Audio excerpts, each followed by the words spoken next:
성도님들 안녕하십니까? 오늘 우리가 함께 나눌 묵상은 레위기 12장에서 14장에 있는 말씀입니다.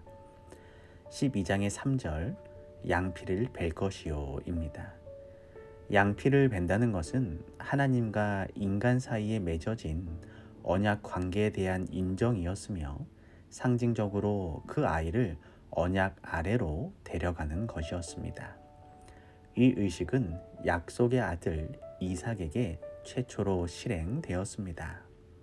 7절에 깨끗하리라입니다. 옛날에는 여인의 운명이 행복한 것이 아니었습니다. 보통 남자의 몫이 되어야 할 대부분의 힘든 일들을 여자가 했습니다. 이러한 상황 아래에서 하나님은 이스라엘의 어머니들을 위해 배려하시고 몇 주일 계속되는 상당한 휴식과 격리의 기간을 지시하신 것이었습니다. 그들은 안식과 평온, 그리고 그들의 기력을 회복할 시간을 가졌습니다. 레위기에 있는 출산의 규정들은 어머니들을 위한 하나님의 자애로운 돌보심을 보여주고 있습니다. 사실 여인들은 하나님의 계획에서 매우 존귀한 위치에 있습니다. 그들 중 많은 사람들이 지도자가 되기도 하고 어떤 이들은 선지자의 역할을 했습니다. 여인으로서 삶의 어려운 경험을 겪는 동안 그들은 하나님의 놀라운 돌보심을 받았습니다. 지금도 역시 우리 하나님께서는 여인들의 삶을 주목하고 보시며 여인들의 기도와 눈물을 통해 수많은 봉사와 헌신을 기억하고 계십니다. 13장의 2절 사람의 피부와 문둥병입니다. 문둥병은 고대 애굽에서 유행했습니다. 이스라엘이 문둥병과 처음 접촉하게 된 것은 애굽이었습니다. 문둥병은 땅바닥에 때려 눕히다를 의미하는 말에서 나왔습니다. 문둥병은 내려침이었습니다.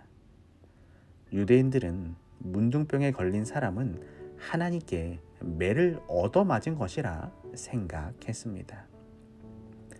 이스라엘 당시에는 문둥병을 모든 재난 가운데 가장 무서운 것으로 생각했습니다. 그것은 죄 때문에 하나님께로부터 받는 직접적인 형벌로 생각되었습니다. 그것 때문에 고통받는 자는 왕자나 농부를 막론하고 사회에서 추방당하고 동정이나 긍휼을 받을 가치가 거의 없는 자, 곧 사람들 중에서 쫓겨난 사람으로 여겨졌습니다. 그러나 하나님은 자비롭게도 출애굽기 15장 26절에 가라사대 너희가 너희 하나님 나 여호와의 말을 청종하고 나의 보기에 의를 행하며 내 계명에 귀를 기울이며 내 모든 규례를 지키면 내가 애굽 사람에게 내린 모든 질병의 하나도 너희에게 내리지 아니하리니 나는 너희를 치료하는 여호와임이니라. 백성들이 하나님께 순종하면 애굽의 질병들에서 보호해 주실 것을 하나님께서 약속하셨습니다. 우리도 죄악 가득한 세상에서 때때로 죄와 접촉하며 살아갈 수도 있습니다. 그러나 여호와 하나님의 말씀을 지키고 그 말씀을 순종하면 하나님은 우리의 죄를 치료해 주실 것입니다. 14장의 2절에 문둥 환자의 규례입니다.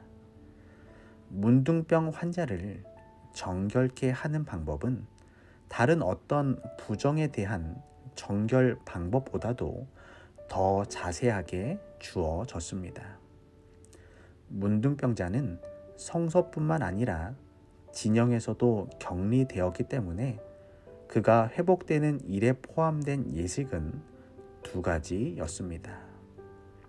첫째 예식은 그로 하여금 진영으로 다시 들어가서 형제들과 어울릴 수 있게 해주었고, 둘째 예식은 한 주일 뒤에 성막들에서 행해진 것으로 그에게 온전한 친교와 언약 관계의 모든 특권을 누리도록 회복시켜 주었습니다. 3절의 제사장은 진에서 나가서입니다. 문둥병에 걸려 진 밖으로 내어 쫓긴 사람은 자신이 좋아지고 있다는 징후가 조금이라도 나타나면 제사장에게 자신을 보이기를 요청할 수 있었습니다. 제사장들은 문둥병 환자의 요청을 받았을 때 그곳으로 가는 것이 그들의 의무였습니다. 제사장들에게는 문둥병 환자가 필요로 하면 나을 수 있다는 희망과 동정심을 잃지 않기 위해서 인내심이 필요했습니다. 그들은 문둥병자를 피하기보다는 불쌍히 여기고 도와주어야 했습니다. 이것은 오늘날 우리를 제사장으로 부르신 하나님의 교훈입니다. 옛날의 제사장처럼 오늘날의 하나님의 백성들은 서로를 용납할 수 있으며 서로를 향해 동정심을 가진 성도의 삶을 살아가야 합니다. 문둥병은 특별히 고통스럽지는 않지만 끔찍스러움과 혐오스러움은 그것에 걸린 사람의 전 생애에 치명적인 영향을 주었습니다. 이와 마찬가지로 죄는 때때로 우리에게 그다지 예리하게 느껴지지 않아서 죄의 삭은 사망이라는 것을 의식하지 못하게 만들 수도 있습니다. 죄란 겉으로 드러나지 않을지라도 모든 영적 생명과 사람 안에 있는 하나님의 형상을 서서히 파괴시킵니다. 오늘 우리를 통해 비춰지는 하나님의 형상은 어떠한가요? 오늘 하루 우리 속에 있는 하나님의 형상이 우리의 참된 제사장 되시는 예수 그리스도 앞에 나아가 다시 한번 회복되는 복된 삶이 되었으면 좋겠습니다. 4절의 제사장은 그를 위하여 명하여 정한 산새 2마리와입니다.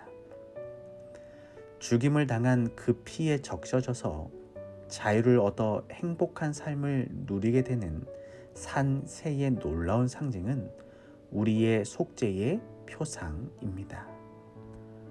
이 의식 속에는 구속자의 용서하시는 피와 부활과 생명이 한데 어우러져 있습니다. 그 새는 흐르는 물 위에서 죽임을 당하였습니다. 그 흐르는 물은 창세로부터 죽임을 당한 어린 양이신 그리스도의 흘러넘치는 피에 정결케 하시는 효능, 죄와 더러움을 씻는 샘의 상징이었습니다. 오늘날도 여전히 예수님의 용서하시는 은혜의 강물은 우리 곁에 흐르고 있습니다. 우리는 나의 죄를 씻고 영원한 자유와 생명을 주는 은혜의 강가에서 살아가야 합니다. 7절에 그 산새는 들에 놓을지며입니다. 새를 놓아 보내기 전 제사장은 그 사람에게 7번 피를 뿌려 정결케 하여 정하다고 선언했습니다. 그리고 나서 제사장은 그에게 명하여 옷을 빨고 털을 밀고 몸을 씻게 하였습니다. 그 후에 그는 진영에 들어갈 수 있었습니다. 그를 진영으로 호송한 무리는 기쁨이 충만했습니다. 이 예식은 하나님이 문둥병자를 위해 행하신 일과 앞으로 행하실 일에 대한 한 폭의 아름다운 그림을 보여주고 있습니다. 들새 한 마리는 죽임을 당했고 다른 한 마리는 피에 적신 후에 놓아 주었습니다. 이것은 죽을 운명에 있었던 문둥병자와 그의 해방을 가리켜주는 그림입니다. 문둥병에 걸린 자는 사회로부터 버림을 받았고 그는 점차 죽어가고 있었습니다. 그러나 그는 치유되었고 피가 그에게 뿌려졌고 그래서 그는 정결하다고 선언되었던 것입니다. 오늘날 우리는 십자가에서 다 이루었다 라고 말씀하시는 예수님의 놀라운 선언에 귀를 기울여야 합니다. 우리는 여전히 죄 가운데 살아가고 있지만 문둥병처럼 악한 세상 속에 우리가 발을 딛고 살아가고 있지만 나를 위해 피를 흘리시고 영원한 생명을 선언하신 예수님의 음성에 귀를 기울이는 삶이 되면 좋겠습니다. 오늘 이 시간은 임진광 집사님 가정을 위해 잠시 기도하겠습니다. 사랑의 하나님, 임진광 집사님 가정을 위해 기도합니다. 집사님의 가정이 하나님의 거룩한 제단을 사모하고 제단에서 흘러나오는 은혜를 충만히 경험하는 하루를 살게 하여 주시옵소서. 계획하시는 모든 일들이 하나님 안에서 형통케 하시고 사모님과 자녀들의 삶 속에 하늘의 넉넉한 은혜를 더하여 주시옵소서. 사랑의 예수님의 이름으로 간절히 기도드립니다. 아멘. 우리 다음의 기도 제목을 보시고 우리가 있는 곳에서 한 마음으로 연합하여 기도하도록 하겠습니다.